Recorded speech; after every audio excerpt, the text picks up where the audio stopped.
Did you know that Europeans were scared of eating tomatoes when they were first invented? Tomatoes were invented in the Andean region of South America by the Inca Empire, and they were first called pimps. And they also believed that eating tomato seeds would help them to understand the future and open their minds. A bit like magic mushrooms. When I was living on my own many years ago, people would come to my house and I would ask them to either draw or write something on my living room wall. And one of the boys wrote, "Tomatoes don't hurt," he said with a grin, "but these fuckers do. They come in a tin." Anyway, that's by the by. In the 1700s, rich people started eating tomatoes and they were becoming very ill or dying after munching on them.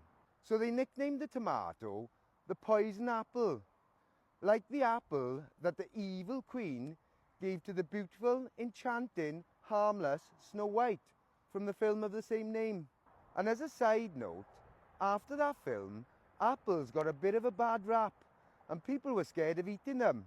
But that's another story. So anyway, the rich people stopped eating tomatoes and gave them all to the poor people. And the poor people ate them, but they weren't getting ill or dying. In fact, they came up with some lovely recipes for them. And that perplexed the rich very much, because they couldn't understand why they were dying after eating tomatoes, but the paupers weren't.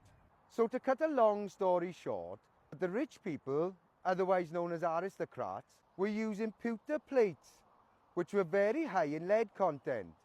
And the acidity from the tomatoes brought out the lead in the plates. So they weren't dying from the tomatoes, obviously.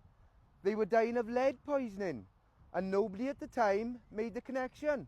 So on that note, tomatoes don't hurt, I said with a grin, but eating lead will give you poisoning.